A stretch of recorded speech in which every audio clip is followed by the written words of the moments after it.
व्याख्यानमाला के इस व्याख्यान में मुख्य वक्ता के रूप में हमारे साथ यशस्वी कर्मतपी पद्मश्री श्री विजयदत्त श्रीधर जी उपस्थित हुए हैं। व्याख्यान का विषय है कलम पर पहरा और पाबंदी। मुख्य अतिथि महोदय का परिचय देने से पूर्व मैं आदरणीय विभागाध्यक्ष प्रोफेसर गजेंद्र पाठक सर को आमंत्रित करता हूं कि वे श्रीधर जी का औपचारिक स्वागत करें।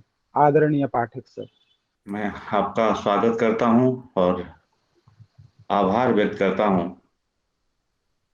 ये हमारे लिए सौभाग्य का विषय है कि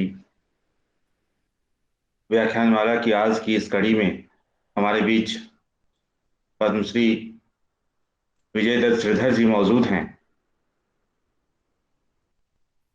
विजयदत्त श्रीधर जी का जो नाम है वो किसी परिचय का मोहताज नहीं है हिंदी जगत में, और वे सिर्फ शब्द योगी नहीं, कर्म योगी हैं।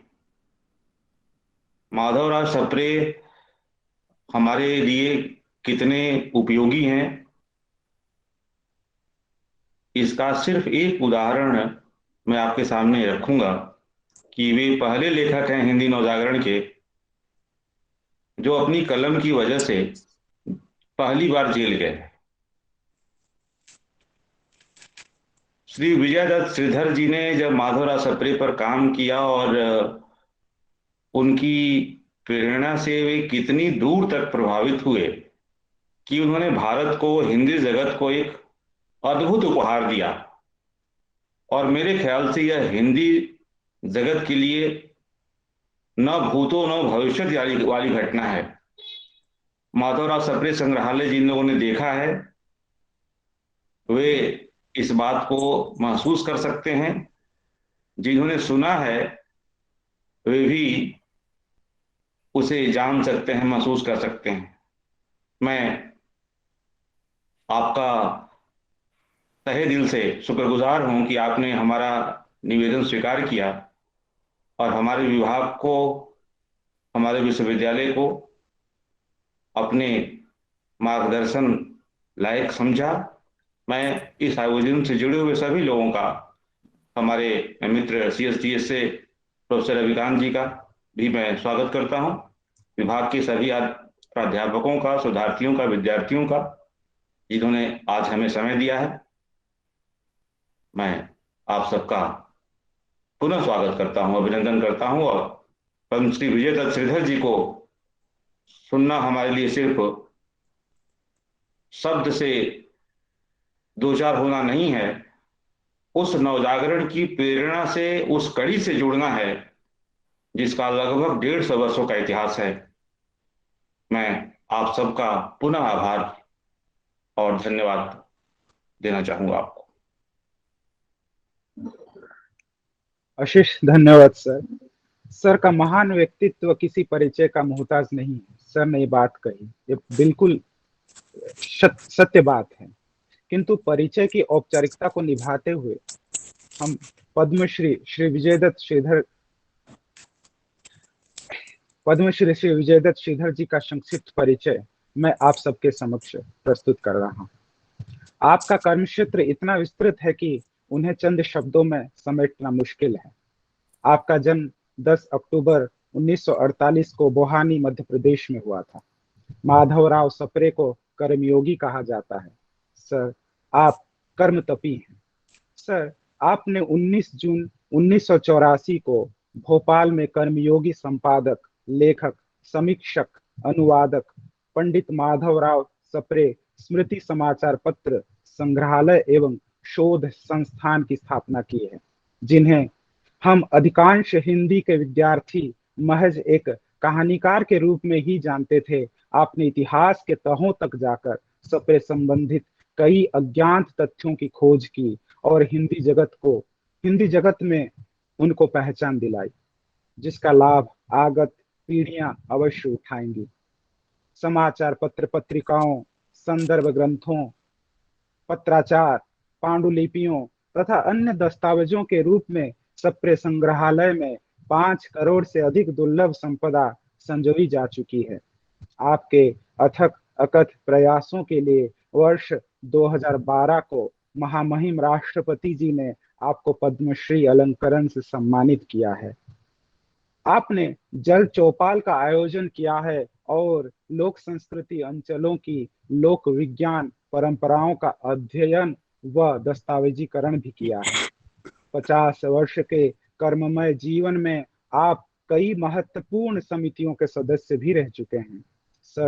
सर ने भारतीय पत्रकारिता कोश नामक महान तथा विशेष ऐतिहासिक पुस्तक की रचना की है, जिसमें 1780 से लेकर 1947 तक के भारत की सभी भाषाओं की तथा तत्कालीन भारत के पूरे भूगोल का शोधपरक विश्लेषण शामिल है।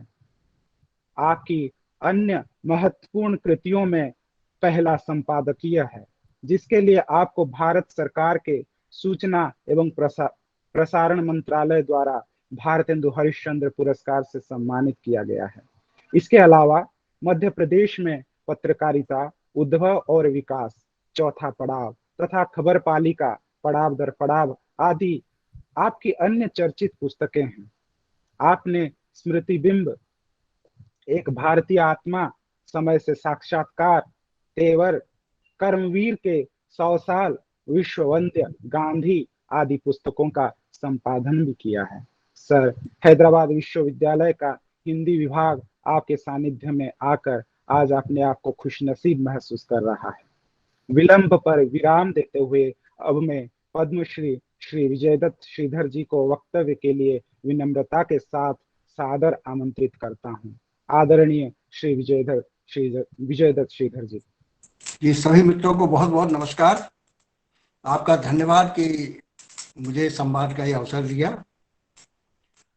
मेरा सोचने का जो ढंग रहा है इस विषय में, उसका जो मूल तत्व मैंने ग्रहण किया वो ये कि अनैतिक सत्ताएं मुखर प्रखर अभिव्यक्ति से हमेशा भयाक्रांत रहती हैं, और यही सारे प्रताड़ना और जो कलम पर पहरा और पाबंदी, इन सब का जो कारण बनता है वो यही भय है।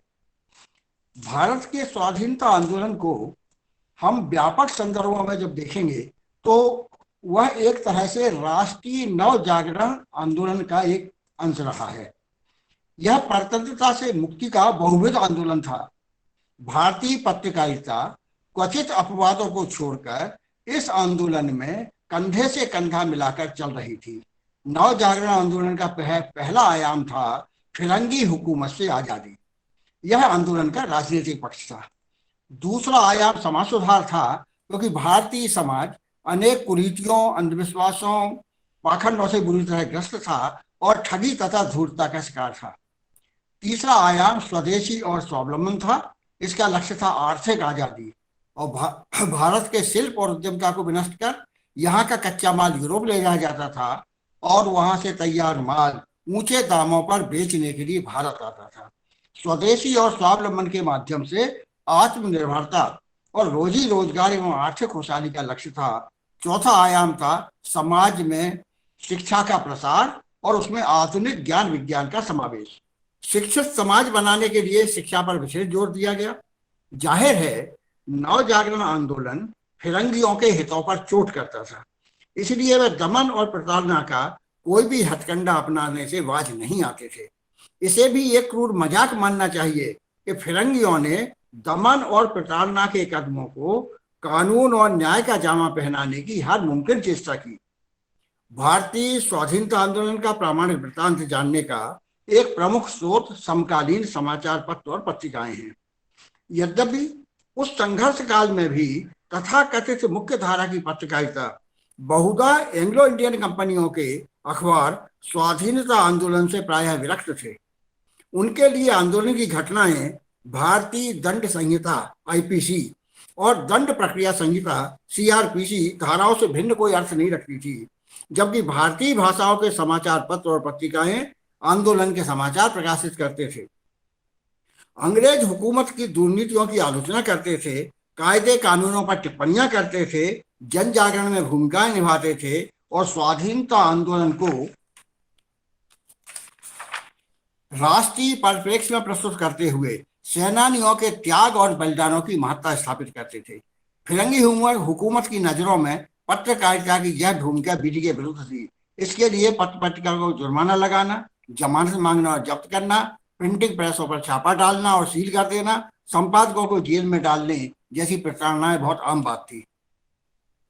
भारतीय पत्रकारिता के लिए गर्व की बात है कि अमानुषिक यातनाओं की कीमत पर भी हमारे संपादक और सहयोगी पत्रकार अपने कर्म पथ से डिगने, झुकने और बिकने से इनकार करते थे। किसी भी देश और समाज के स्वाधीनता संग्राम में पत्रकारों और पत्रकारिता की ऐसी दुर्धर्ष भागीदारी का दूसरा उदाहरण नहीं मिलता।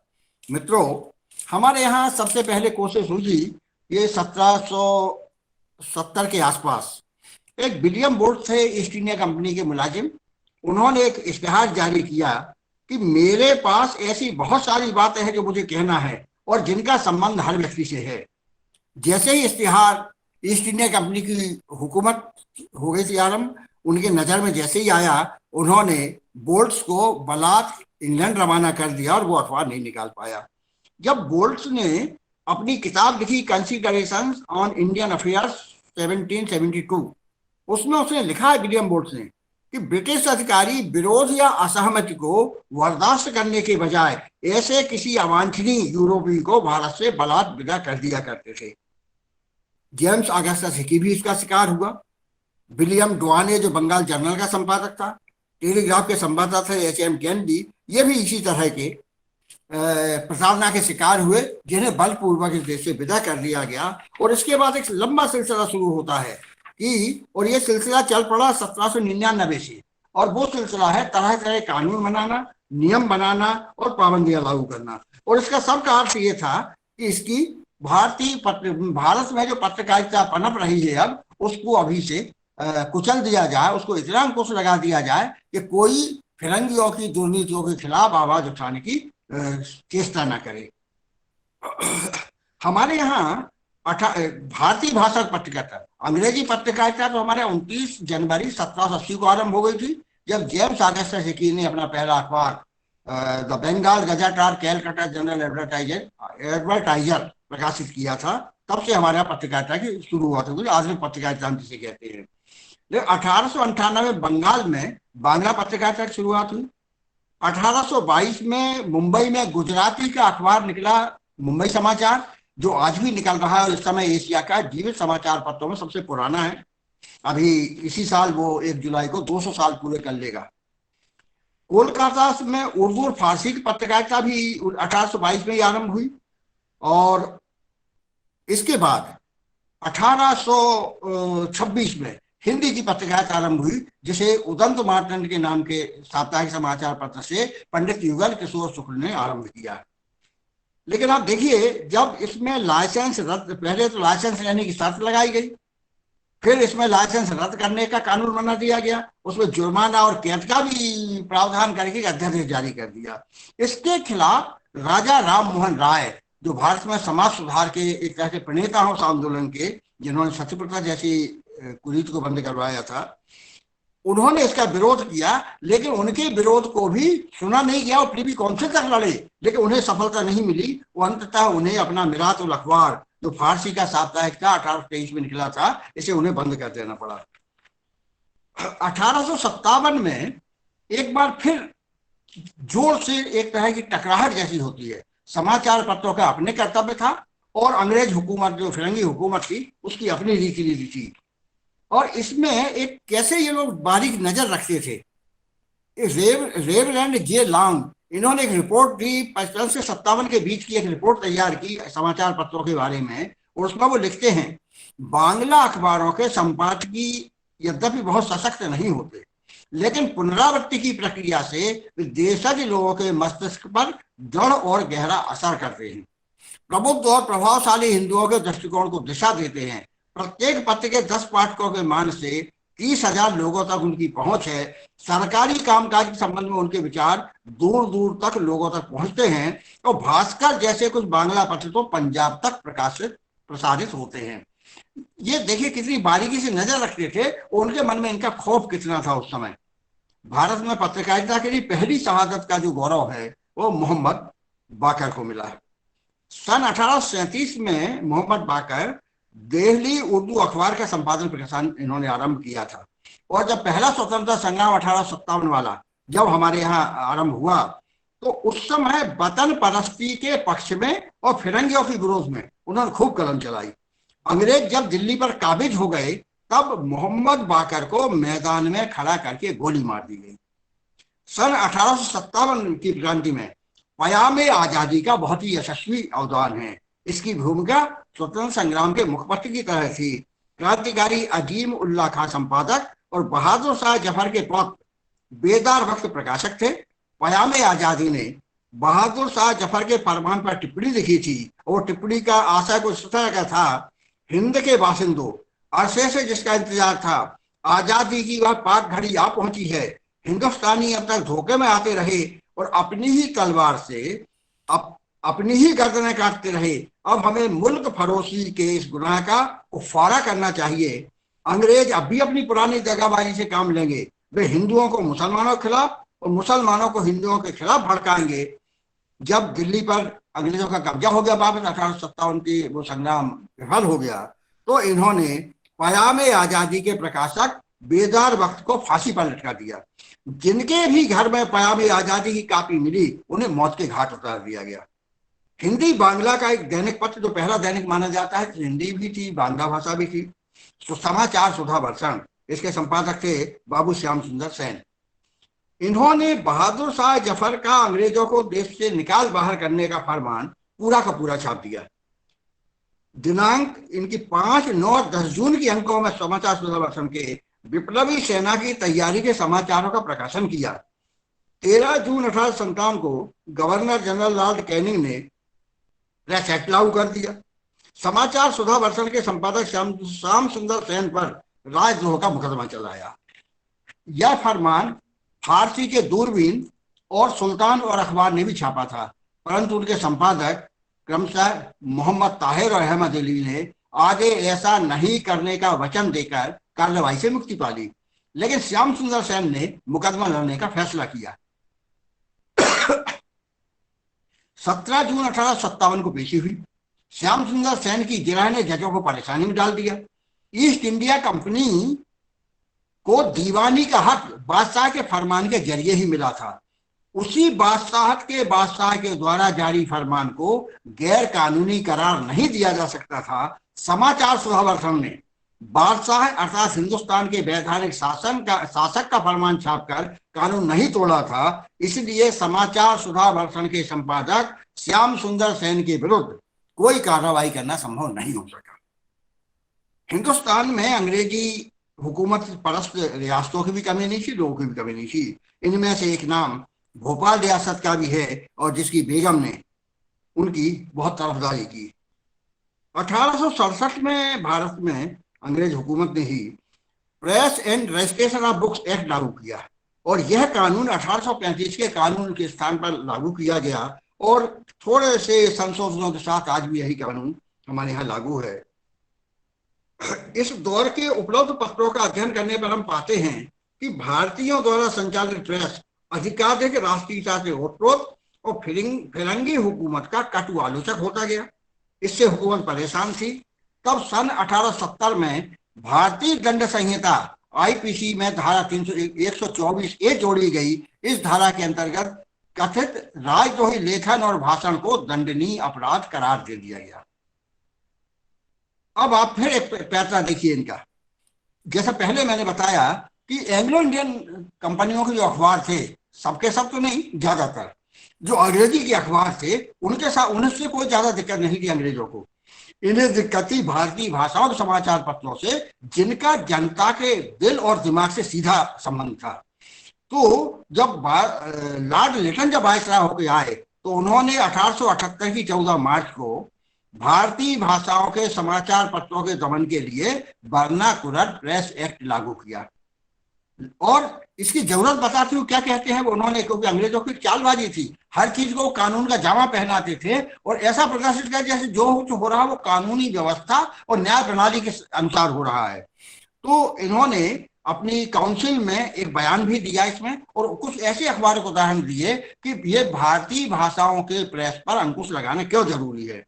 तो वो कहते हैं, लेकिन सबसे अधिक साहसी राजद्रोह उत्तर भारत के भाषाई पत्रों में लिखा जा रहा है। एक मराठा राजधानी से प्रकाशित मालवा अखबार का एक पैराग्राफ बहुत चौंका हुआ है। इसमें एक अफवाह का जिक्र है जिसने बंबई के व्यापार और बाजार को प्रभावित किया है कि नाना साहब रूसी सेना के साथ भारत पर आक्रमण करना चाहते हैं और फिर वे जार की सहायता से पेशवाओं के पुराने राज्य सतारा, बड़ौदा, नागपुर, झांसी आदि को सामंतवादी राज्य के रूप में बनाना चाहते हैं जो पेशवाओं के सार्वभौम अधिकार को स्वीकार करेगा। इसी अखबार में 15 दिन बाद फिर एक खबर छपी है और वो अंग्रेजी राज के बुरे समय और अंधकारमयी दिनों की बात करता है और कहता है कि पिछली रात हमने एक सपना देखा जिसमें एक हिरन ने एक शेर और एक बाघ को अपने कब्जे में कर रखा था और ये सब होलकर की राजधानी से प्रकाशित होता है और उसमें संदेह नहीं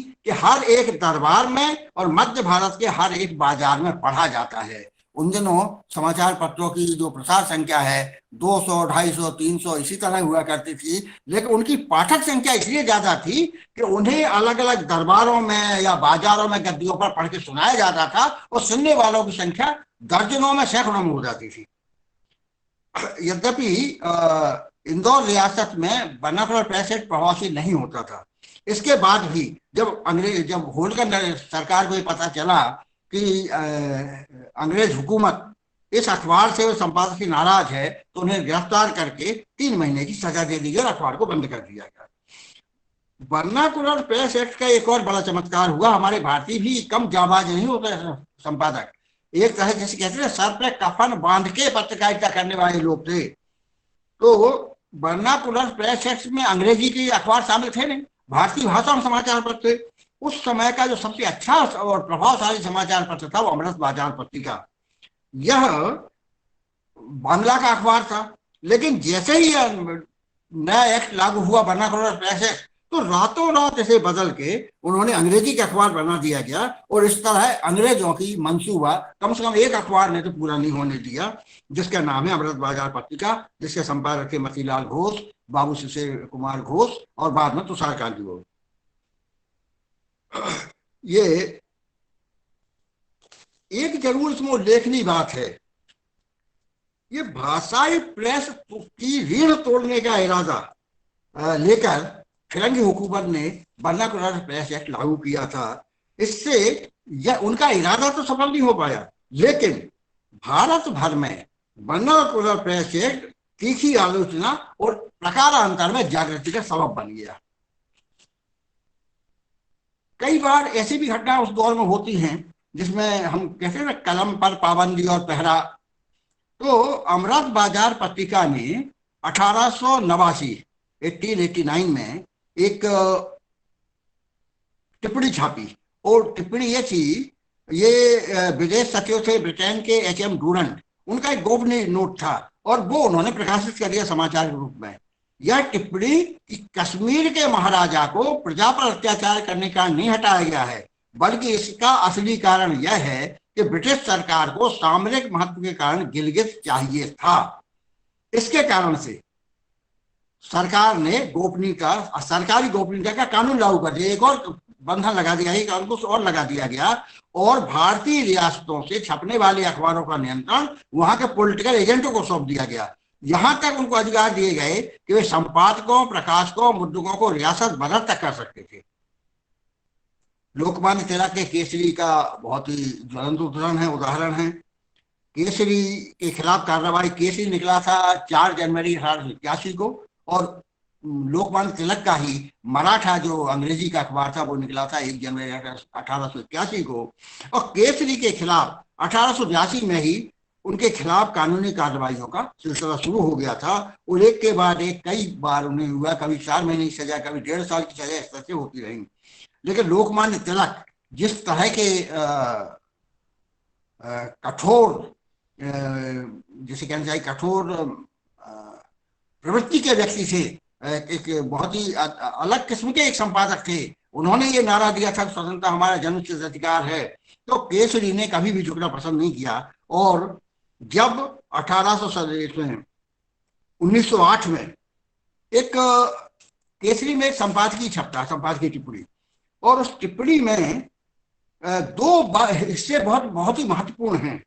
एक हिस्सा तो ये है कि जब वो प्लेग कमिश्नर मिस्टर रैंड को मार दिया गया चापेकर बंधुओं ने, तो उसके मामले में उन्होंने लिखा, यह शासन पद्धति ही दोषी है और जब तक एक एक अफसर को चुन चुन कर डराया न जाए तब तक यह पद्धति नहीं बदल सकती। इस किस्म के महत्वपूर्ण तथा व्यापक दृष्टिकोण से चाफेकर भाइयों ने किसी बात को नहीं देखा था, वरन उनका दृष्टिकोण मुख्यतः प्लेग के अत्याचारों तक सीमित था। उसी समय मुजफ्फरपुर का बमकांड भी हुआ, उसके लिए भी उन्होंने टिप्पणी की लोकमान्य तिलक ने, एक आध बम से किसी प्रकार की सामरिक शक्ति नष्ट नहीं होगी, ऐसे किसी बम से कोई सेना समाप्त नहीं होती है, न सामरिक शक्ति की ही कोई विशेष शक्ति होती है। बम से केवल इतना ही हो सकता है कि अंग्रेज सरकार की दृष्टि उन अत्याचारों की ओर जाती है जो इन बमों को जन्म देते हैं।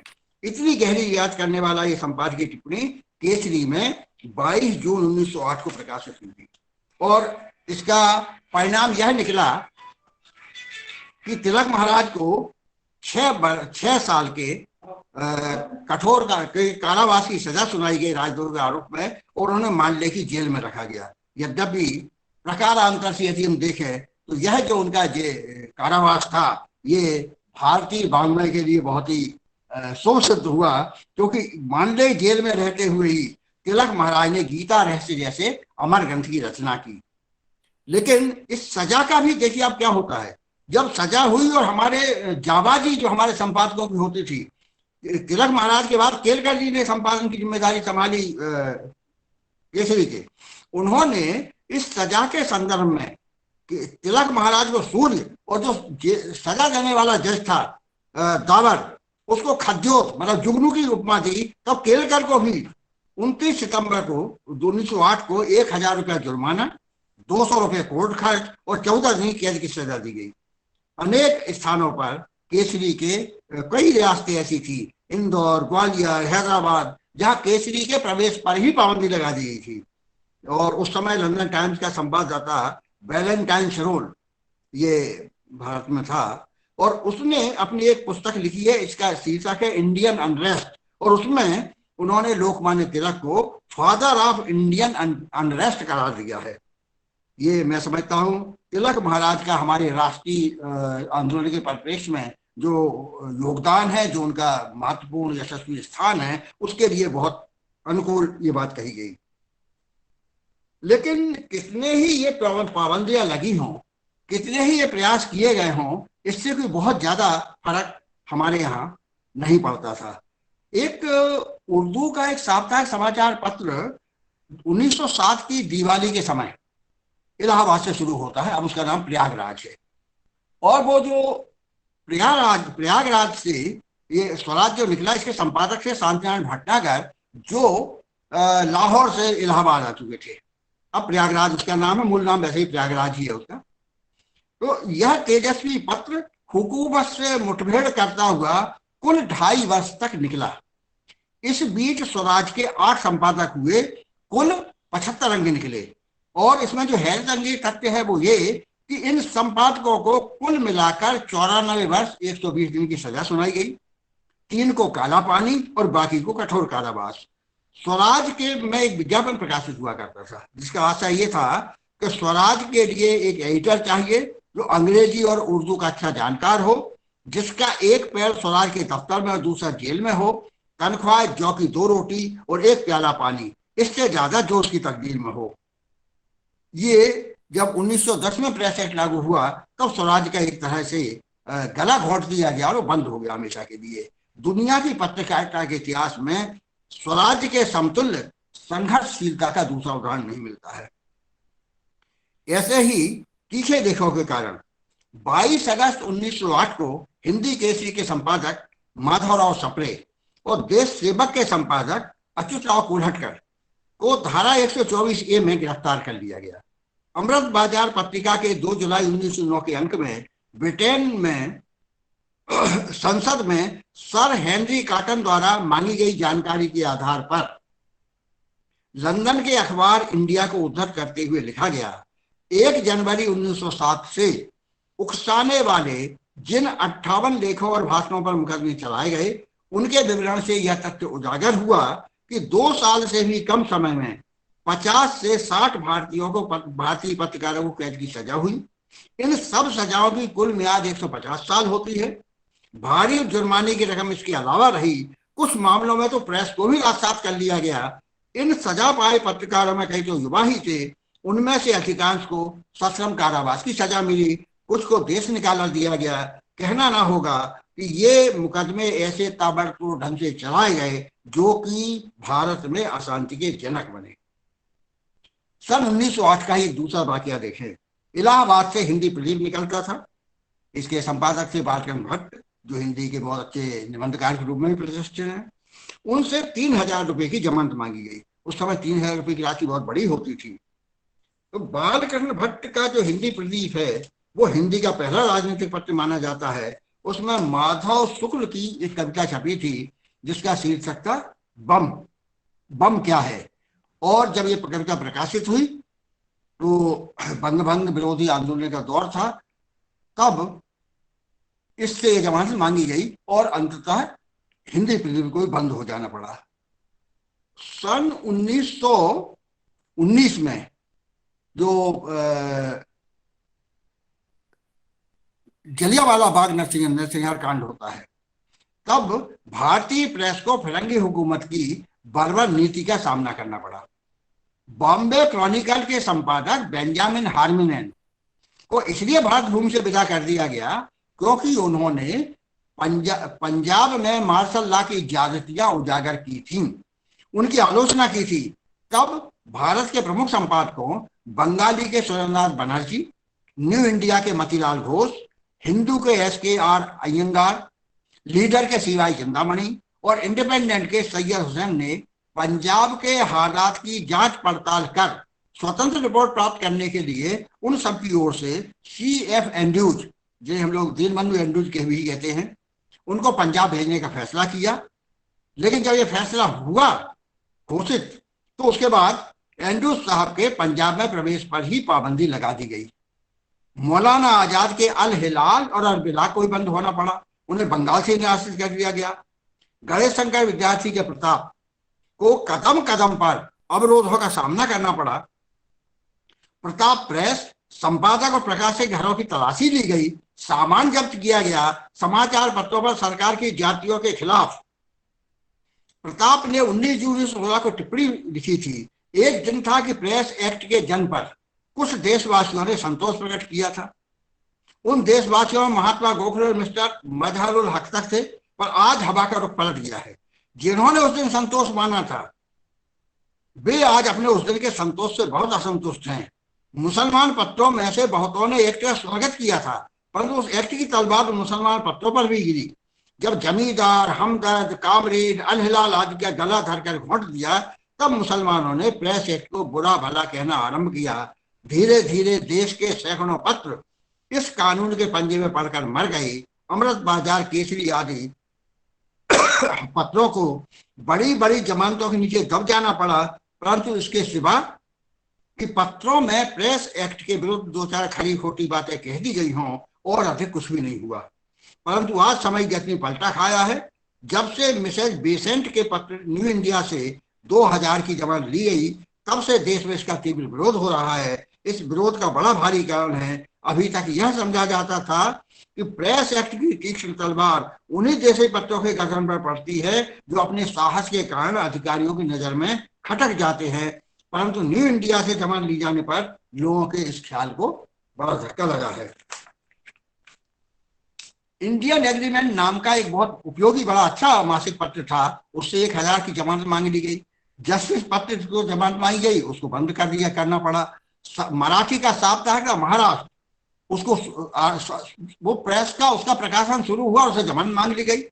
तोताराम सनाट की फीजी वाली पुस्तक तथा लॉर्ड हार्डिंज के भाषण के आधार पर कुली प्रथा के विरुद्ध उसमें एक लेख निकला था, उसी कारण उससे जमानत की मदद 1500 मांगे गए। पट्टों ने इस जबरदस्ती के ऋण को न देना चाहा, इसलिए उसका अंत हो गया। 26 अक्टूबर 1916 को प्रताप प्रेस से छपी पुस्तक कुली प्रथा को सरकार ने जब्त कर लिया। 30 अक्टूबर को प्रेस से 1000 रुपए की जमानत मांगी गई। 22 अप्रैल 1918 को नानक सिंह हमदम की कविता फिदाए वतन प्रकाशित करने के कारण ये जमानत जब्त कर ली गई। 1919 में करतारपुर मामले को आधार बनाकर प्रताप से फिर 2000 रुपए की जमानत मांगी गई। जनवरी 1921 में रायबरेली किसान आंदोलन और मुंशीगंज गोलीकांड की रिपोर्ट तथा संपादकीय छापने पर प्रताप फिर कानूनी कार्रवाई का शिकार बनाया गया। विद्यार्थी जी ने माफी मांगने के बजाय जेल जाने का मार्ग चुना। प्रताप से 3000 रुपए की जमानत और मुचलका मांगा गया। 17 नवंबर 1926 को थानेदार शिवदयाल सिंह के कानाओं पर विस्तृत रिपोर्ट छापने के मामले में विद्यार्थी जी और प्रकाशक सुरेंद्र शर्मा को 400 रुपए जुर्माने तथा 6 माह कैद की सजा सुनाई गई। इसमें एक उल्लेखनीय बात यह है कि जब विद्यार्थी को जेल जाना पड़ा इस कांड में, तो यह एक तथ्य है कि उस रिपोर्ट का लेखन विद्यार्थी जी नहीं किया था, वह उनके सहयोगियों ने रिपोर्ट तैयार की थी और उनको प्रकाशन हुआ। जब जज ने ये कहा विद्यार्थी जी से कि आप तो केवल वो इसको रिपोर्ट के भेजने वाले और लिखने वाले का आप नाम बता दीजिए, बाकी आपसे फिर कोई लेना देना नहीं है, तो विद्यार्थी जी ने जो संपादक की जवाबदारी का जो एक जैसे कहना चाहिए बड़ा पवित्र कर्तव्य है कि हमें अपने सूत्रों की रक्षा करना चाहिए, तो विद्यार्थी जी ने उस समय ये कहा था अदालत में कि प्रताप में पहले पेज से लेकर आखिरी पेज की आखिरी लाइन तक जो भी छपता है उस सब के लिए जिम्मेदार मैं हूं, और उन्होंने उस जेल की सजा भुगती। संदेश प्रेस मराठी का एक बहुत अच्छा अखबार था संदेश प्रेस को 5 बार राजसात किया गया और पराडकर जी के आज के प्रकाशन में भी बाधा डाली गई। तो अंततः बहुत ज्यादा खींचकर बहुत ज्यादा प्रताड़ना का सामना करते हुए फिर पराडकर जी ने बिना किसी घोषणा पत्र के रणभेरी नाम की एक बुलेटिन निकाल दी और वो लगातार कई दिनों तक उसे चलाते रहे। दादा माखनलाल चतुर्वेदी का कर्मवीर तो निकला ही गौरांग शाही के विरोध में था। जब वे कर्मवीर का घोषणा पत्र दाखिल करने के लिए जिला मजिस्ट्रेट मिस्टर मिठाई के पास गए, तब मिठाई ने सवाल किया, एक अंग्रेजी वीकली के होते हुए आप हिंदी साप्ताहिक क्यों निकालना चाहते हैं? माखनलाल जी का जवाब था, आपका अंग्रेजी पत्र तो दब्बू है, मैं वैसा पत्र नहीं निकालना चाहता हूं, मैं ऐसा पत्र निकालना चाहता हूं कि ब्रिटिश शासन चलते चलते रुक जाए। और वो आईएएस था जो डिस्ट्रिक्ट मजिस्ट्रेट था जबलपुर का, उसने कहा कि हम भी देखते हैं, आप अपना काम करिए, हम अपने प्रशासन को ठीक से चला के आपको ऐसा अवसर ही नहीं दे कि आप संतोष भड़का सके। जो अखबार निकला और अखबार निकलते हुए 5 महीने हुए थे, एक पहली कसौटी उसके सामने आ गई। उस समय रतौना सागर से, जो सागर जिले में है और सागर से करीब 10 किलोमीटर दूर पड़ता है, गांव जंगल में है बीच में, और एक एंग्लो इंडियन कंपनी को यहाँ कसाई खाना खोलने के लिए लाइसेंस दिया गया। और इसमें चूंकि ये माना जाता है कि बछड़े का चमड़ा बहुत ज्यादा उसकी क्वालिटी अच्छी मानी जाती है, तो 1500 से लेके 2500 के बीच में वहां गाय बछड़े काटे जाना थे। तो इसका इश्तिहार निकला, इसका एक प्रॉस्पेक्टस निकला था अंग्रेजी के अखबार में। वो हमारे माखनलाल जी जब बम्बई जबलपुर से बॉम्बे जा रहे थे, अब उसका नाम मुंबई है, वो जा रहे थे टाइप सिलेक्ट करके खरीदने के लिए, तो उन्होंने इटारसी स्टेशन पर अखबार खरीदे। उसमें वो अखबार भी था जिसमें रतौना में कसाई घर खोलने का फैसला छपा था और उनका कंपनी का एक विज्ञापन था कि हम लोग वहां ये करने वाले हैं। तो उन्होंने अपनी यात्रा को बीच में ही रोका, वापस जबलपुर लौटे और 17 जून के उनके समाचार पत्र में 17 जून 1920 के कर्मवीर में एक खबर, एक संपादकीय टिप्पणी लिखी, गोवध की सरकारी तैयारी। जब ये लिखी तो हलचल मच गई। तो कंपनी ने फिर एक विज्ञापन बड़ा भारी जारी किया और उसमें ये बताया कि नहीं, यहाँ ये तो ठीक है कि यहाँ वो कटेंगे मवेशी, लेकिन इतने आधुनिक यंत्र लगाए गए हैं कि उन्हें ज्यादा तकलीफ नहीं होगी कटने में। तो माखनलाल जी ने फिर एक टिप्पणी लिखी सब कर्मवीर में और उसका शीर्षक लगाया उन्होंने, गाय कटेंगी तो परंतु दयालुता से। और इसमें जो उन्होंने अपनी व्याख्या और विश्लेषण किया था विस्तार से, उसमें यह बताया था कि गाय का केवल धार्मिक महत्व नहीं है, ये गाय और गोवंश ये हमारी जो आर्थिक संरचना है, हमारी जो अर्थव्यवस्था है, उसका बहुत ही महत्वपूर्ण अंग है। गाय हो, बैल हो, ये सब। तो इस आधार पर उन्होंने उसका सारा वो किया था कि इससे हमारे समाज का, हमारे देश का, हमारे ग्रामीणों का बहुत बड़ा नुकसान होने वाला है। और इसको एक दूसरे और अखबार था, उर्दू का अखबार था वीकली ताज, ये एडवोकेट ताजुद्दीन अहमद इसको निकाला करते थे, उसने भी इसके साथ दिया। और सागर में एक बहुत ही तरुण कार्यकर्ता थे उस समय आंदोलनकारी, माखनलाल जी के एक तरह संवाददाता भी थे कश्मीर के, और माखनलाल जी से बहुत प्रभावित भी थे, भाई अब्दुल गनी। उन्होंने मैदान में इसका विरोध किया। वो अंततः 3 महीने के विरोध के कारण ये हुआ स्थिति कि अंग्रेजों को अपना लाइसेंस निरस्त करना पड़ा, कसाई खाने की योजना रद्द हो गई, और इस तरह कर्मवीर के माध्यम से फिरंगी हुकूमत की मध्य प्रदेश की धरती पर पहली नैतिक और प्रशासनिक पराजय हुई। कर्मवीर पर भी बार बार छापे पड़े, बार बार उनसे जमानत मांगी गई, और माखनलाल जी भी एक से अधिक बार गिरफ्तारी उनको भोगना पड़ी। कई अखबार थे हमारे, अमृत बाजार पत्रिका पटियाला रियासत में नहीं जा सकती थी, हैदराबाद रियासत में हिंदुओं नहीं जाने देते थे। एक 1923 में नवयुवक के संपादक कल्याण जी मेहता को धारा 124 में 2 साल के कठोर कारावास की सजा हुई। लाहौर के संपादक गुलाम हुसैन, अकाली ते परदेसी के संपादक सरदार दीवान सिंह, रंगून वेल के संपादक और मुंबई खिलाफत के संपादक मौलाना अब्दुल गनी को 1 साल की कैद की सजा हुई। 1925 में आगरा से सैनिक का प्रकाशन हुआ। विद्यार्थी जी के स्कूल से जो अच्छे पत्रकार निकले, उनमें एक दशरथ प्रसाद द्विवेदी जी, जिन्होंने 1919 में गोरखपुर से स्वदेश निकाला था, और स्वदेश का जो ध्येय वाक्य था, उद्घोष था, जो भरा नहीं है भावों से बहती जिसमें रसधार नहीं, वह हृदय नहीं है पत्थर है जिसमें स्वदेश का प्यार नहीं। और फर्क क्या हुआ इसका, तो उसका पहला अंक भी नहीं निकला था, डमी ही शुरू की थी, और उससे 500 रुपए की जमानत मांग ली गई। और इस तरह से एक तरह से प्रताड़नाओं का, प्रतिरोधों का सामना करते हुए भी दशरथ प्रसाद द्विवेदी ने, जो कि गणेश का विद्यार्थी के प्रिय शिष्यों में से थे पत्रकारिता में, उन्होंने वहां अलग जगाई। 1925 में आगरा से सैनिक का प्रकाशन शुरू हुआ। इसके संपादक से श्री जसनाथ पालीवाल, यही विद्यार्थी जी के पत्रकारिता स्कूल से हमारे निकले थे। इन्हें बार बार जुर्माना और जब्ती और जेल की सजा भुगतना पड़ी। 1930 और 32 में बार बार जिनसे जमानत मांगी गई, और जब जमानत, लेकिन कई लोग ऐसे थे उनका जमानत नहीं भरना, हम पैसा स्थित कर देंगे और फिर जब समय आएगा तो फिर निकालने लगेंगे। 16 जुलाई 1940 को तो ऐसी स्थिति बनी कि सैनिक प्रेस पर ताला डालकर पहरा बिठा दिया गया, और यह तालाबंदी 74 दिन तक चलती रही, और एक बार फिर चालू हुआ।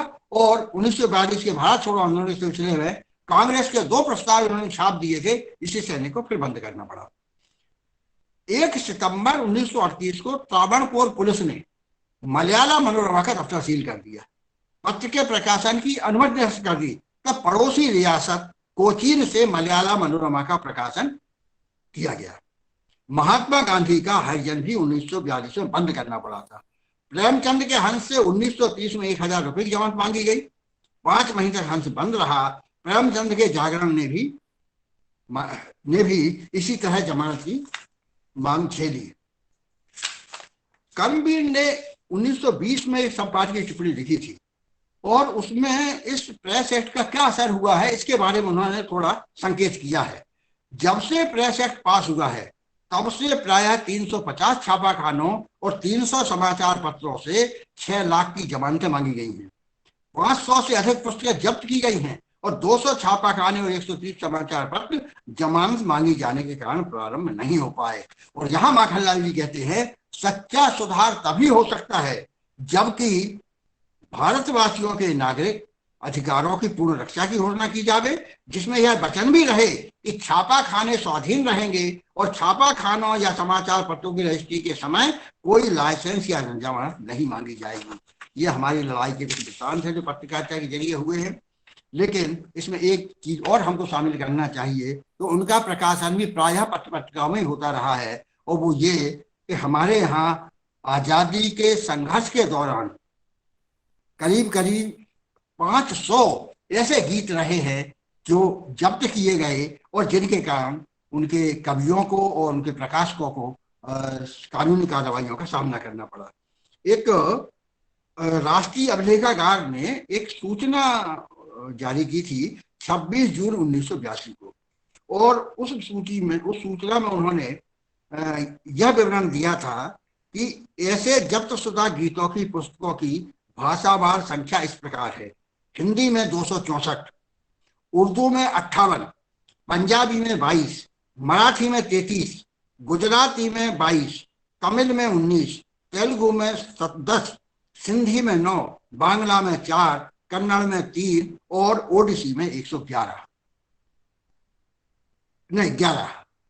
अब 500 से अधिक पुस्तकें इसलिए जब्त कर ली गई क्योंकि उनमें जो गीत प्रकाशित हुए थे उन्हें फिरंगी हुकूमत अपने खिलाफ मानती थी। और इन्हीं में से आप देखें कुछ गीत तो ऐसे हैं जैसे हमारा खूब लड़ी मर्दानी वो तो झांसी वाली रानी थी, ये सुभद्रा कुमारी चौहान की अमर रचना है जो एक तरह से आजादी की लड़ाई का ताराना बन गई थी। ये 1925 में ये प्रताप में प्रकाशित हुई थी। विद्यार्थी जी के ही प्रेरणा और निर्देश से श्यामलाल गुप्ता पार्षद ने झंडा गीत रचा था, विजय विश्व तिरंगा प्यारा झंडा ऊंचा रहे हमारा, इसको भी जब्त किया गया था।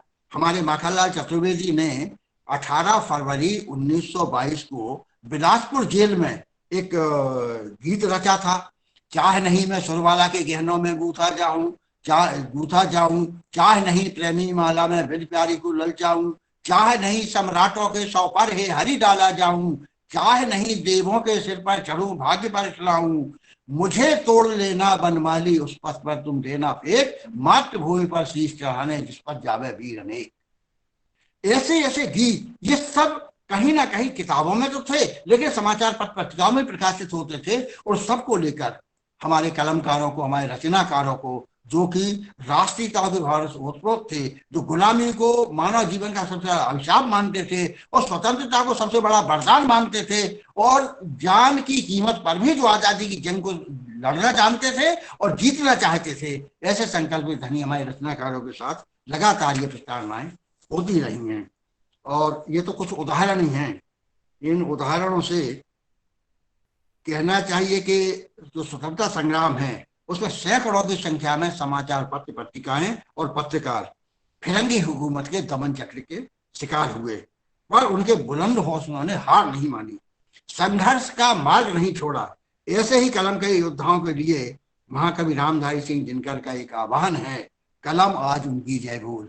ये आजादी का 75वां साल है। हमारे 15 अगस्त 2022 को हम भारत को स्वतंत्र हुए 75 वर्ष पूर्ण हो जाएंगे। इस अवसर पर सारे देश में तरह तरह से स्वतंत्रता संग्राम को याद किया जा रहा है, स्वतंत्रता सेनानियों को याद किया जा रहा है, हमारे रचनाकारों को याद किया जा रहा है, हमारे कृति संपादकों, पत्रकारों, साहित्यकारों को याद किया जा रहा है। और यह याद करना इसलिए समीचीन है क्योंकि इसी याद के प्रकाश में हम अपनी राष्ट्रीयता के ध्वज को बुलंद रख सकते हैं और इस आजादी को और मुकम्मल बनाने के लिए संकल्पबद्ध हो सकते हैं। क्योंकि महात्मा जी ने कहा था कि जब तक हमारे यहाँ समाज के आखिरी पंक्ति के आखिरी छोर पर खड़े हुए व्यक्ति की झोपड़ी में जब तक खुशहाली की रोशनी नहीं पहुंचती तब तक आजादी हम मुकम्मल नहीं मानते। अभी उस दिशा में काफी कुछ काम किया गया है, काफी कुछ काम और करने की जरूरत है। और यह वातावरण रचने के लिए हमारे इन कलमकारों का, इन कलमवीरों का स्मरण करना, उनके कृतित्व का, उनके व्यक्तित्व का स्मरण करना, उसके प्रति आदरांजलि व्यक्त करना, यह हमारा एक पवित्र कर्तव्य हो जाता है। मुझे लगता है मैंने संक्षेप में अपनी बात कहने की पूरी कोशिश की, आप सबने मुझे सुना, इसके लिए बहुत बहुत धन्यवाद। अशेष धन्यवाद सर। सर आपने जो भी बात कही संक्षेप में वे ऐसी हैं कि कलम पर पाबंदी का मुख्य कारण भय था। परंपरा से मुक्ति का आंदोलन नवजागरण आंदोलन है। नवजागरण आंदोलन फिरंगियों के हितों पर चोट करता था। समाचार पत्र पत्रिकाओं ने नवजागरण को शक्ति प्रदान की थी। पत्र पत्रिका का पूरा इतिहास आपने रखा, जिसके अंतर्गत आपने बंगाली, उर्दू, फारसी तथा गुजराती आदि की पत्र पत्रिकाओं को हिंदी की पत्र पत्रिकाओं के साथ जोड़कर उस पर व्यापक दृष्टि डाली।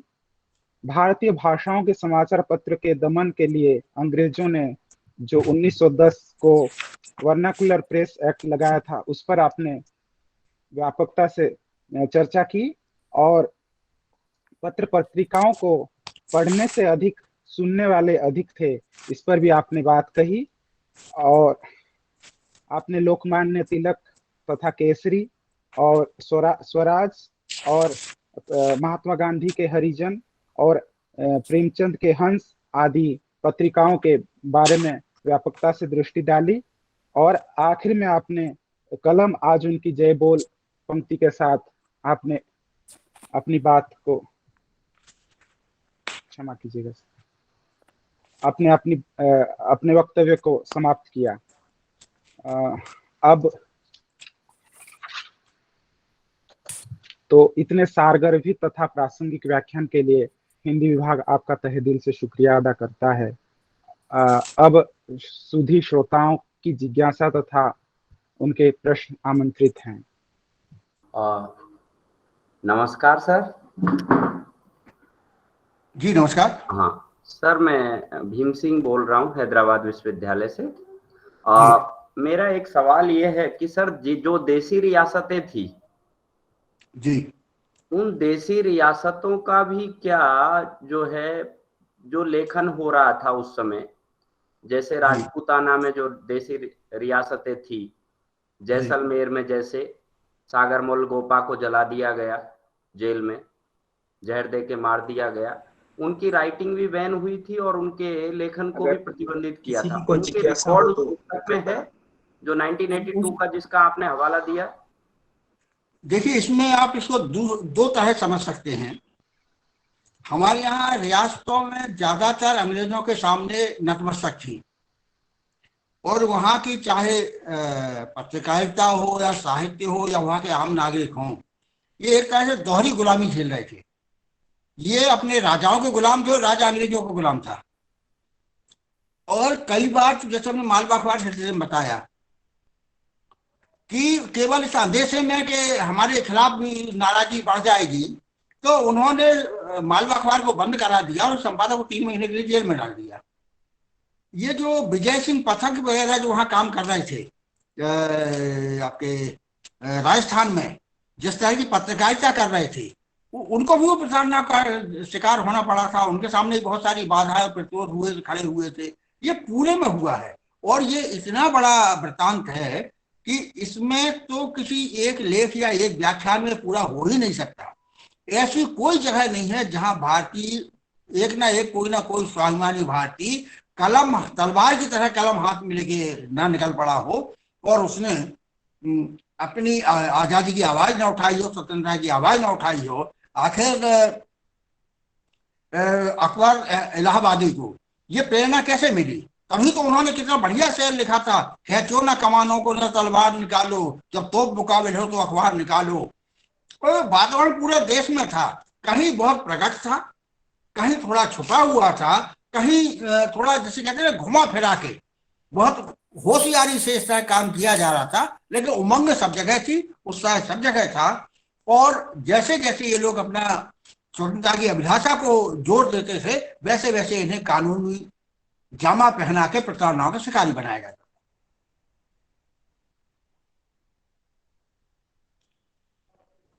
सर ये जो बिजोलिया और बारदोली जो आंदोलन है जी, जिससे इनका भी वास्ता रहा विजय सिंह पथिक साहब का जी, और तो इनमें इनके ऊपर भी जब लेख लिखे गए किसानों के बारे में, उनकी बेगारी के बारे में, जी, तो वहां बहुत सारे प्रतिबंध लगाए गए। सारे ही समाचार पत्र, थोड़ा मैं राजस्थान के इतिहास को मैं देख रहा था, पत्रकारिता के इतिहास को, जी, तो मैं उसमें देखा कि 1920 से 30 के दरमियान और प्रजामंडलों की स्थापना के दरमियान भी बहुत सारी पत्रिकाएं सेंसर हुई, प्रतिबंधित हुई उस समय।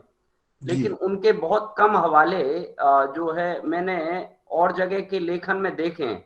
ऐसा क्यों है सर? वो देखिए, दो बातें हैं। एक तो क्या हुआ है कि हमारे शुरुआत में जिन लोगों ने लिखा था उनके पास संदर्भों की कमी थी। हमारा देश बहुत विशाल है भूगोल की दृष्टि से भी, इतनी सारी भाषाएं हैं। इस विस्तार और तमाम भाषा को समय एक जगह समेट के काम करने के लिए मुझे लगता है शायद जितना समय लगना चाहिए था और इस पर जिस तरह से ध्यान दिया जाना चाहिए था वो ध्यान नहीं दिया गया। हमारे यहाँ प्रकाशकों की तरफ से तो ऐसा होता नहीं है कि आप कोई बड़ा भारी ग्रंथ रच दें और आपको अनुसंधान की खोड़ जाए। और ये काम शासकीय और जो कहते हैं शासन द्वारा संचालित जो दूसरे निकाय होते हैं उनमें भी कभी इस पर बहुत ज्यादा जोर नहीं दिया गया। ज्यादातर लोगों ने ये लिखा स्वांतः सुखाय मान के कि हमें अपने भीतर एक उमंग जगी तो हमने लिख दिया, और जितने विस्तार से लिखा जा सका, जितने चीजों को शामिल करके लिखाया जा सका। लेकिन मुझे लगता है कि यदि आप अभी करमचंद जी ने मेरी एक किताब का नाम लिया भारतीय पत्रकारिता कोश, इसमें देखेंगे तो मुझे लगता है आपकी ज्यादा से ज्यादा आपकी जो मन में जिज्ञासा होगी समाधान हो जाएगा। सबका यथासंभव सभी का उसमें उल्लेख हुआ है, और न केवल उसमें केवल पत्रकारिता का उल्लेख हुआ है बल्कि उसमें यह भी उल्लेख हुआ है कि उस समय प्रसंग क्या था जिसके कारण प्रचार मिली थी।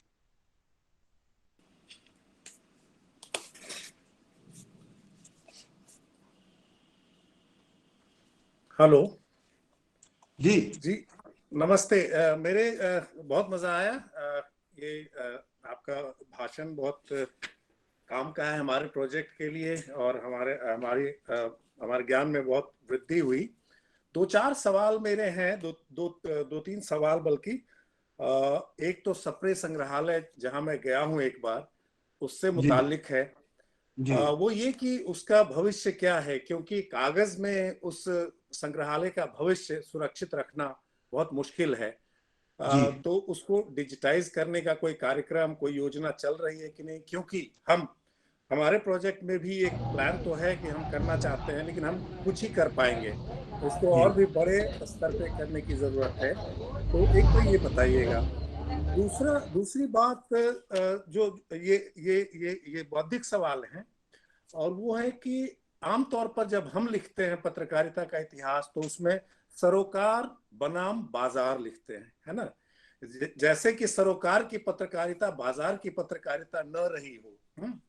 जबकि सच्चाई ये है कि चांद और भविष्य जैसी पत्रिकाएं बकायदा बाजार में थी, उनका शेयर फ्लोट किया जाता था, लोग चंदा तो देते ही थे, शेयर भी उसके खरीदते थे।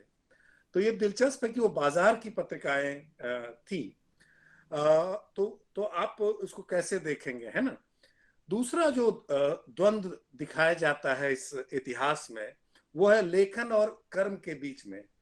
गोया लेखन कर्म नहीं हो, है ना? जबकि विद्यार्थी जी का उदाहरण या दूसरे लोगों का उदाहरण जो जेल भी गए, वो लेखन को भी कर्म के रूप में और उतना ही गंभीर कर्म के रूप में देखते थे जितना कि वाकई आंदोलन करने को, यानी सड़क पर उतरने को और नारे लगाने को और गांधी जी के सत्याग्रह आंदोलन में जाने को, लेखन भी उतना ही गंभीर कर्म था। बल्कि दोनों में एक निरंतरता पाई जाती है, यानी कर्म सिर्फ सियासत नहीं है, कर्म लेखन भी है। ये एक के बाद दीगरे कई उदाहरणों से जाहिर होता है।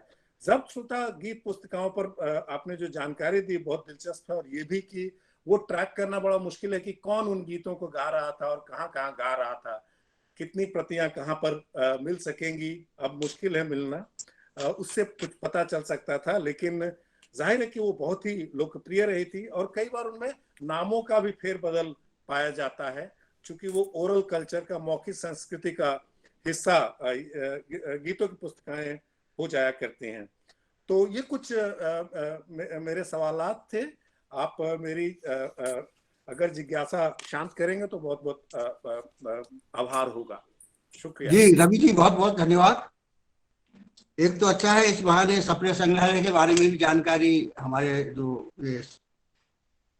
कार्यक्रम को सुन रहे हैं उनको मिल जाएगी। सप्रे संग्रहालय में इस समय लगभग 5 करोड़ पृष्ठ सामग्री सुरक्षित है। इसमें से एक बहुत बड़ा हिस्सा ऐसी सामग्री का है जिनके पन्ने बहुत जर्जर हो गए हैं, पीले पड़ गए हैं, सूख रहे हैं, और उनको हैंडल करने में भी बड़ा खतरा लगने लगा है। जी जी जी जी जी, और उससे बहुत आगे बढ़ गई है सामग्री हमारे यहाँ। लेकिन अब हम लोगों का भी ध्यान इस तरफ गया है कि इसको डिजिटाइज कर लिया जाए, और डिजिटाइज करने से क्या होगा कि जो मूल प्रतियां हैं कागजों की, वो दर्शन के लिए तो रखी रहेंगी, लेकिन उन्हें हैंडल नहीं करना पड़ेगा। हमारे यहाँ जो रिसर्च स्कॉलर हैं क्योंकि सप्रे संग्रहालय का जो स्थापना के उद्देश्य के पीछे दो कारण बड़े महत्वपूर्ण रहे हैं। एक तो एक छत के नीचे ये सामग्री संजोली जाए, क्योंकि ये हमारा राष्ट्रीय बौद्धिक विरासत है ये, और इसे अगली पीढ़ियों तक सुरक्षित पहुंचाने की हमारी जवाबदारी वर्तमान पीढ़ी की, उनकी सुरक्षा। और दूसरा, जो हमारे रिसर्च स्कॉलर आते हैं, हमारे यहाँ जो पत्रकार या अन्य रचनाकार या विद्यार्थी ये आते हैं, उन्हें वो उपलब्ध भी होना चाहिए सुरक्षा की सावधानी के साथ साथ। और उसके लिए उपाय वही है। लेकिन सप्रे संग्रहालय की एक बड़ी समस्या ये है कि हमारे पास आर्थिक संसाधन बहुत कम है, और उस लिहाज से थोड़ा थोड़ा करके ये हम लोग काम कर रहे हैं। और कोशिश ये है कि अगले कुछ वर्षों में हम लोग धीरे धीरे करते जाएं, और पहले ये कर लिया जाए कि जैसे सन 1900 तक की सामग्री को पहले डिजिटाइज कर दिया जाए, तो जिससे कि वो समय ऐसा बचता जाए। तो इस बारे में हम लोग सतर्क हैं, कोशिश कर रहे हैं, और अंततः हमारी इच्छा ये है कि इसको ऑनलाइन कर दिया जाए, तमाम विश्वविद्यालयों के उससे इसको जोड़ दिया जाए, जिससे कि विद्यार्थी जो हमारे शोध करता है या हमारे लेखक बंधु हैं या हमारे पत्रकार संपादक मित्र हैं, उनको वो अपने स्थान बैठकर भी उस पर काम करने के लिए प्रामाणिक संदर्भ शोध मिल सके। इस दिशा में हम लोग काम कर रहे हैं। दूसरी बात आपने रखी थी बाजार वाली। एक तो मैं पत्रकारिता के बारे में बता दूं कि हमारे पत्रकारिता को लेकर भी थोड़े से अलग अलग कालखंडों में अलग अलग ढंग से उसको देखना पड़ेगा। आजादी के पहले की पत्रकारिता, खास तौर से भारतीय भाषाओं की, उनमें भी सबके सामने ऐसा नहीं, सबके साथ स्वतंत्रता सेनानी नहीं थे, उनमें भी तरह तरह के भांति भांति के लोग थे। समाज में जैसे लोग होते, जिस प्रवृत्तियों के, वो प्रवृत्तियां यहाँ भी रही हैं। तो लेकिन भारतीय भाषाओं के जो हमारे पत्रकार थे, उन्होंने काफी हद तक इसमें भूमिका निभाई थी, और उसके लिए जो कीमत उन्होंने चुकाई प्रताड़ना के रूप में, और एक तरह से जिन्हें कहना चाहिए ना कि दमन के रूप में, उसके कारण उनका सम्मान बहुत बढ़ा समाज में। और उस समय समाज की जो सोचने की जो दृष्टि थी, वो ये थी कि हमारे यहाँ हमेशा से फकीरों को ही पूजा जाता है, बादशाहों को कभी नहीं पूजा गया, सम्राट कभी नहीं पूजे गए, विद्वान पूजे गए, जो कि हमारे यहाँ कभी भी बहुत संपत्तिशाली समृद्धशाली नहीं हुआ करते थे। इसलिए क्योंकि उनकी जो उनका काम था वो तपस्या की तरह था। एक और बात हमारा लेकिन आजादी की बात की पत्रकारिता, वो उसको पैमाने पर नहीं दिखना चाहिए। और हमारे जिसे हम कहते हैं ना कि प्रेस का चौथा, ये प्रेस जो है वो लोकतंत्र का चौथा स्तंभ है, ये भी संविधान में किसी भी दुनिया के किसी भी संविधान नहीं लिखा है। ये लोक मान्यता है, और लोक मान्यता में जो लोक मान्यता अर्जित करना जितना कठिन होता है, उससे ज्यादा कठिन उसको बरकरार रखना होता है। ये एक बड़ा भारी दबाव का काम करता है। एक समय में हमारे यहाँ रहा कि लेखन और संपादन ये दो अलग अलग चीजें नहीं होती थी। संपादक साहित्यकार भी हो सकता था, साहित्यकार संपादक हुए हैं। मखनलाल जी स्वयं बहुत बड़ा उदाहरण है, माधवराव सप्रे बहुत बड़ा उदाहरण है, विद्यार्थी जी, पराग के सब। तो लेकिन उस समय एक बहुत अच्छी बात ये थी, खासतौर से हिंदी भाषा के संदर्भ में हम लोग कहते हैं कि हिंदी गद्य के विकास में हमारी साहित्यिक पत्रिकाओं और संपादकों की बड़ी भारी यशस्वी भूमिका रही है। यज्ञ जैसे नाम आजादी की बात सामने आए, रघुवीर सहाय जैसे नाम सामने आए हैं, ये इसीलिए होते थे। तो लेकिन जब इनमें दूरियां कर दी गई कि ये विधा अलग है, वो विधा है, साहित्य वाले अंग्रेज पत्रकारिता दोयम दर्जे का मानने लगे और पत्रकारिता वाले साहित्य से कट गए, तो आप देखें भाषा की विकृति हो या व्यक्ति कौशल की वो हो, उसमें कहीं ना कहीं हम लोग गिरावट महसूस कर रहे हैं। अब रहा सवाल बाजार का। बाजार परहेज का विषय नहीं है। बाजार समाज में हर समय रहा है और आगे भी रहेगा। बाजार की भूमिका सहायक और सेवक की होती है। बाजार स्वामी बन के सर पर सवार होने लगे तो खतरनाक हो जाता है। दुर्भाग्य से इन दिनों में यही हो रहा है कि बाजार हमारे सर पर बैठकर हुकूमत करना चाहता है। वो फर्जी जरूरतें पैदा करता है, हमें लालच दिखाता है। और जिसे कहना चाहिए कि अब हम एक उदाहरण आपको, सिर्फ छोटा सा एक उदाहरण, आप जानते हैं कि आजादी की लड़ाई में नमक का बड़ा भारी योगदान रहा है। गांधी जी का नमक सत्याग्रह, जिसके एक मुट्ठी भर नमक उठा के गांधी जी ने अंग्रेजी हुकूमत से चुनौती नहीं दी थी। असल में उन्होंने भारतीयों को यह बताया था कि नमक जैसी साधारण चीज, लेकिन इतनी महत्वपूर्ण कि कोई धर्म, कोई जाति, कोई वर्ग, धनी हो, गरीब हो, कोई भी हो, नमक के बगैर किसी का गुजारा नहीं है। जीवन में नमक का अन्यतम स्थान है, उस नमक पर भी तुम्हारा हक नहीं है। ये करके उन्होंने गुलामी के अभिशाप को जताया था, और उसमें लोगों की समझ में आई भी थी ये बात नमक सत्याग्रह की। अब हम आज देख लें, हम लोग पहले जब ये नए चलन चला तो 8 आने शेर में 8 आने किलो में हमको खड़ा नमक मिल जाता था, डली वाला। उसको लोग खरीद लेते थे बोरियों से और धो लेते थे, बढ़िया उपयोग हो रहा था, कोई नुकसान नहीं था। अब आयोडीन नमक का चला दिया सबको, पैकेट वाला नमक। 8 आने किलो का नमक 10 रुपया के पैकेट मिलने लगा। क्या पूरे हिंदुस्तान को आयोडीन की कमी थी? क्या उसकी अल्पता का शिकार सारा हिंदुस्तान था? ये बाजार का तंत्र था, ये बाजार ने जरूरत पैदा की थी। बाजार का ही ये खेल है कि कोका कोला और एम्पायर होते हैं जो कोल्ड ड्रिंक्स, जो जहर हैं, लेकिन पर रोक नहीं लगा सकता कोई। लोग कहते हैं हमारा विदेशी पूंजी निवेश प्रभावित हो जाएगा। ये बाजार का दुष्चक्र है। ये दुष्चक्र उन दिनों में भी रहते थे। आप देखें हिंदी का जो पहला अखबार है उदंत भारतन, इसमें जो वहां की कंपनी सरकार थी उसने व्यापारियों के, आढ़तियों के, इन सबके खिलाफ बहुत सारे नए नए नियम कानून लागू कर दिए। उसके खिलाफ उदंत भारतन ने संपादक ने लिखा। वो खुद गद्दियों पर जाके अखबार पढ़ के सुनाया करते थे। उनको पैसा नहीं दिया लोगों ने, अखबार की कीमत दी, और जब उनके ऊपर मुसीबत टूटी तो कोई उनके साथ खड़ा नहीं हुआ। ये बड़ी अजीब तरह की विडंबनाएं रही हैं। और ये पूरा इतिहास यदि हम इस परिप्रेक्ष्य में देखेंगे तो सचमुच बड़ी कोफ्त होती है कि समाज को जिस तरह से अपने साहित्यकारों के साथ, अपने संपादकों के साथ खड़े होना चाहिए, कई बार समाज उसमें कोताही करता है, चूक करता है। जबकि ये प्रहरी हैं, ये उसको जगाने का काम करते हैं। हम अपने हितों को देखने की उसकी रक्षा का काम करते हैं, उसकी पैरवी का काम करते हैं। तो समाज में भी चेतना के एक हमारा कहते हैं ना, हमारे एक खास तरह का उदासीन समाज है, और उस उदासीनता की कीमत हम जो चुकाते भी हैं।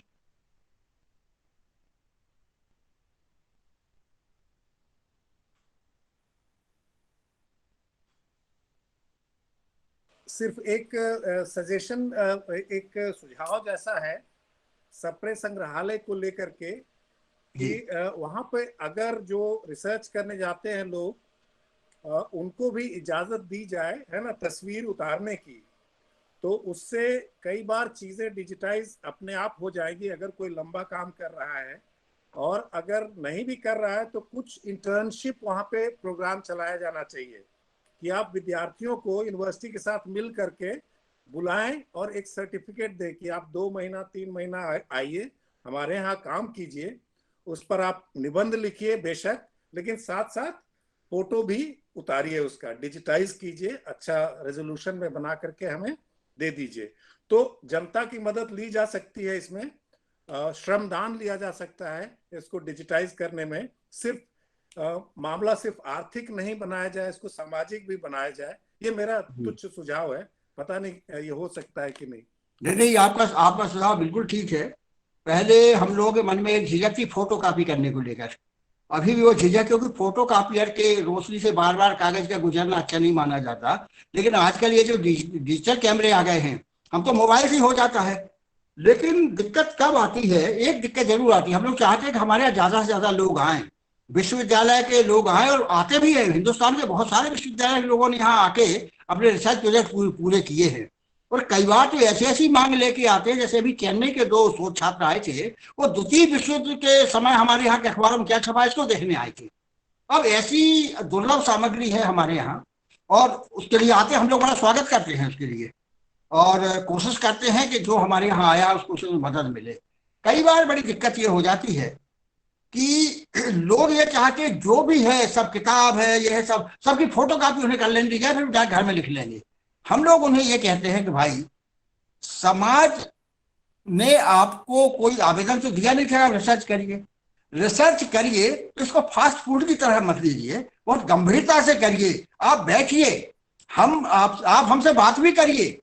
अकेले केवल हम आपको सामग्री नहीं दिखाएंगे, हम उस पर बात भी करने को तैयार, इसलिए फीस नहीं लेते हम लोग।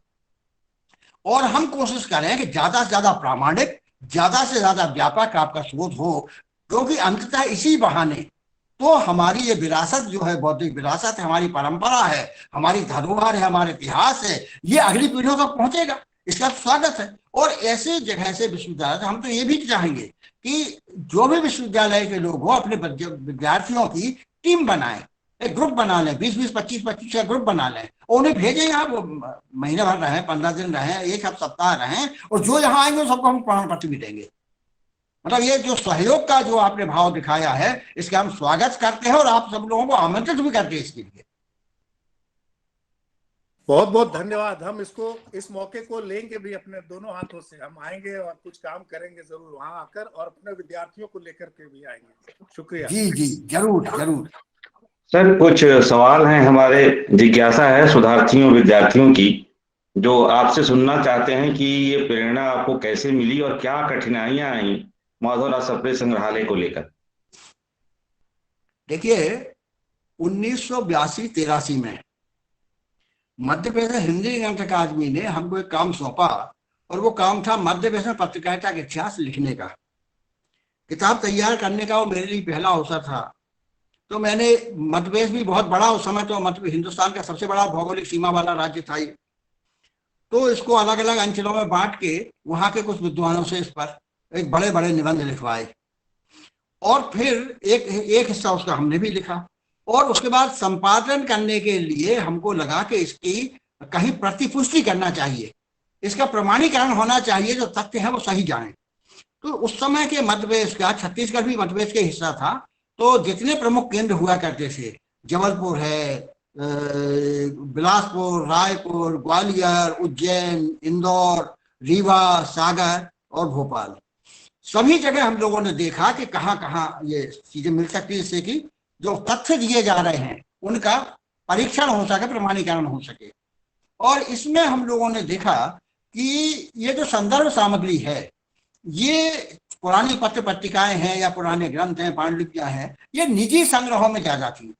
हमारे यहाँ अध्यापक वर्ग, कुछ हद तक वकील, कुछ हद तक वैद्य आयुर्वेद वाले, इन लोगों के यहाँ ढेर सारी पत्रिकाएं ये सब जमा थी। वो लोग ना इकट्ठे करते, उसको बेच के फेंकते भी नहीं थे, बेचते भी नहीं थे में। ये सारी सामग्री जमा थी। उनमें से एक घराना था पंडित रामेश्वर गुरु, हिंदी में व्याकरणाचार्य पंडित कामता प्रसाद गुरु के चिरंजीव। उनके पास करीब करीब 2 कमरे भर के सामग्री थी, और वो इस बात के लिए चिंतित थे कि इसको कैसे इकट्ठा किया जाए। तो उन्होंने 2 बातें रखी। वो चूंकि हम लोगों का कुछ और भी काम, हम लोग पत्रकारों को प्रशिक्षण शिविर चलाते थे, तो उन्हें लगा था ये गंभीर किस्म के लोग हैं। उन्होंने कहा, बेटा यदि ये सामग्री एक छत के नीचे इकट्ठी कर दी जाए और इसे लाइब्रेरी की तरह ना चलाया जाए, वहीं बैठ के लोग अध्ययन करें, उन पर निगरानी भी रखी जाए कि कोई उसको डैमेज ना कर दे। कई लोग क्या करते हैं, एक कोना फाड़ के ले गए, उनके काम का है, उन्हें बड़ी तकलीफ होती थी, भाई आप तो ले गए लेकिन दूसरे का क्या होगा, उसे भी जरूरत पड़ सकती है इन चीजों की। तो ये सारी समस्याएं आई, हमारे सामने भी समस्याएं आई। बहुत सारे लोग इस डर से बता देंगे कि उनके यहाँ कुछ ये क्यों चुरा के ले गए।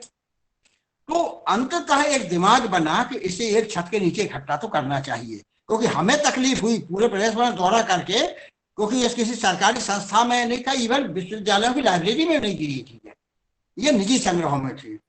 तो वो जो अनुभव था, वो इस विचार का आधार बना कि हमें इस सामग्री को एक छत के नीचे इकट्ठा करना है। 1984 में पहले तो 1 आध वर्ष तक हम लोग इकट्ठा करते रहे। जब लगा कि हाँ ये काम किया जा सकता है, तो औपचारिक रूप से इसकी विधिवत स्थापना की गई, और सप्रे जी का नाम इसलिए उसमें जोड़ा गया कि माधवराव सप्रे हिंदी क्षेत्र में नव जागरण के सबसे बड़े प्रवक्ता पुरोधा थे। उन्होंने ही यहाँ इसका अपने तिलक महाराज की जो क्रांति धर्मी जो विचारधारा थी, उसका हिंदी क्षेत्रों में विस्तार किया, प्रचार किया। उसकी कीमत भी, जो पहले आदमी थे गिरफ्तार हुए राजद्रोह के आरोप में, तो उनके नाम पर रखा जाए। उनकी एक बहुत बड़ी कंट्रीब्यूशन है।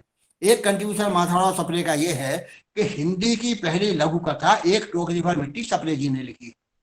हिंदी में समालोचना शास्त्र का विधिवत जो व्यवस्थित क्रम है वो सप्रे जी ने शुरू किया, और हिंदी में अर्थशास्त्रीय लेखन और चिंतन की परंपरा सप्रे जी ने शुरू की। उन्होंने हिंदी विज्ञान कोश जो था काशी नागरिक विज्ञान सभा का, उसके अर्थशास्त्र वाला खंड सप्रे जी ने तैयार किया। ये बड़ी भारी भूमिका थी उनकी। छत्तीसगढ़ मित्र के माध्यम से उन्होंने छत्तीसगढ़ में शिक्षा और हिंदी साहित्य की लौ चलाई, ज्योति प्रज्वलित की। लेकिन उनका सबसे बड़ा जो हम योगदान मानते हैं वो ये है कि वो प्रतिभाओं को पहचानते थे, होनहार प्रतिभाओं को, और उनको सही दिशा में प्रवृत्त करते थे, आगे बढ़ाते थे। और उसके 2 सबसे बड़े उदाहरण हैं। माखनलाल चतुर्वेदी, ये सरकारी स्कूल के अध्यापक थे, जिन्हें उनकी प्रतिभाओं को पहचान कर सप्रे जी ने उन्हें राष्ट्रीय कार्यों में लगाया और सरकारी नौकरी शिक्षा पर लेकर करगिल के संपादक हुए। कितने महान महान कवि हुए, बड़े चिंतक संपादक रहे, और आजादी की लड़ाई के बहुत बड़े सेनानी रहे। द्वारका प्रसाद मिश्र जो बाद में मध्य प्रदेश के मुख्यमंत्री हुए, ये सप्रे जी की खोज है। सप्रे जी ने उन्हें सही दिशा में प्रवृत्त किया और उन्हें पत्रकारिता प्रशिक्षण के लिए अमृतवाद में पत्रिका भेजा था, और ये तो उनका एक बड़ा कंट्रीब्यूशन था। तो हम लोगों को ये लगा कि जिनकी निर्मितियों का बड़ा बड़ा यश और नाम हो गया है, लेकिन सप्रे क्योंकि 1926 में ही दिवंगत हो गए थे, 1924 में तो वो देहरादून हिंदी साहित्य सम्मेलन के सभापति बनाए गए थे, जो उस समय हिंदी क्षेत्र का सबसे बड़ा सम्मान हुआ करता था। तो उनकी स्मृति में इस संस्थान का नाम रखा गया। आज 30,000 से अधिक शीर्षक समाचार पत्र पत्रिकाओं की पूरी फाइल आपको सरस्वती, धर्मयुग, कादम्बिनी, साप्ताहिक हिंदुस्तान, कल्पना, दिनमान, ये कहीं नहीं मिलेंगी। अब आपको चांद, सुधा, विशाल भारत, माधुरी। अब आज हम माधुरी चर्चा किसी से करते हैं वो समझते हो जो इसकी आपकी फिल्म वाली पत्रिका उसकी बात करने लग रहे लोग, लेकिन माधुरी बहुत अच्छा साहित्यिक पत्रिका हुआ करती थी। एक समय में प्रेमचंद जो 1 साल तक संपादक रहे थे, गांधी जी का पूरा साहित्य। तो यहाँ इतना सारा इकट्ठा है, हम चाहते ज्यादा से ज्यादा लोग इसका लाभ उठाएं और अपने काम को आगे बढ़ाएं। पहले हम लोग केवल पत्र पत्रिकाओं के सीमित थे, बाद में हम लोगों ने इसमें साहित्य को भी जोड़ा। तो इस समय यहाँ हिंदी साहित्य, उर्दू साहित्य, मराठी साहित्य, गुजराती साहित्य, अंग्रेजी साहित्य, विज्ञान के सभी जितने पक्ष होते विज्ञान के, चाहे रसायन शास्त्र हो, भौतिक शास्त्र हो, जंतु विज्ञान हो, वनस्पति शास्त्र हो, ये चाहे हम लोग आज जो सबसे बड़ी समस्या है जल, जंगल और जमीन, इसके बारे में हो, ये इसका साहित्य भी है। 3,000 से ज्यादा पांडुलिपियां हमारे पास, और 25,000 पत्र है ऐसे महापुरुषों के लिखे हुए। उसमें राहुल सांकृत्यायन के पत्र भी शामिल हैं, जो कि अपने समय का विमर्श का बहुत बड़ा साधन और माध्यम हुआ करते थे। ये सारी चीजें हम लोगों ने इकट्ठी की है, इस सबको भी डिजिटाइज कर रहे हैं और कोशिश कर रहे हैं कि अगली पीढ़ियों तक हम इसे बहुत सावधानी और सुरक्षा से पहुंचाएं। क्योंकि हमको जब गुरुजी ने दिया था तब वो ये कह रहे थे कि आज हमारे घर में रखिए तो हमारी संपत्ति नहीं है, तुम्हारे हाथ में दे रहे हैं, तुम्हारी संपत्ति नहीं है। ये उन पीढ़ियों की अमानत है जिन्हें अभी पैदा होना बाकी है, उनके हाथों तक इसे सुरक्षित पहुंचाना। वाह, बहुत बहुत धन्यवाद सर। ये सुनने वालों को बता दूं कि एक YouTube पर सप्रे संग्रहालय पे बहुत अच्छी फिल्म बनी हुई है, उसमें और भी जानकारियां हैं, तो उसको देखें विद्यार्थीगण, और वहां भोपाल जाने का मौका मिले तो तीर्थ स्थान की तरह जाएं वहां, और कभी काम करने भी जाएं तो अच्छा रहेगा। सर मेरी भी एक जिज्ञासा थी कि जैसे हम हैदराबाद में शोधरत हैं, तो जैसे हैदराबाद दक्षिण भारत में है, तो क्या सप्रे संग्रहालय में दक्षिण भारतीय भाषाओं की भी सामग्रियां उपलब्ध हैं, और साथ ही संस्कृत और आदिवासी भाषाओं की जो सामग्रियां हैं उस समय कुछ तो हुई होंगी, सामग्रियां रही होंगी, उनका भी कुछ उसमें उपलब्ध, वे सब भी उपलब्ध हैं? ये सवाल। संस्कृत की बहुत सारी किताबें, मतलब हजारों की संख्या में किताबें सप्रे संग्रहालय में हैं, और जनजाति संस्कृति, जनजाति कला, जनजाति भाषाओं के बारे में मुझे लगता है कि हिंदुस्तान में जो कुछ गिनी चुनी संस्थान हुई जिनके पास इतना विशाल भंडार होगा संदर्भ सामग्री का, उनमें से एक सप्रे संग्रहालय भी है। एक निरंजन महावर, एक बड़ा प्रतिष्ठित नाम, जो ना साहित्यकार थे, ना पत्रकार थे, ना कलाकार थे, कुछ नहीं, वो चावल मिल के मालिक थे, और उनके हिस्से में परिवार में आया था जगदलपुर की चावल मिल, जो उनके परिवार की 4 में सबसे बड़ी मिल थी।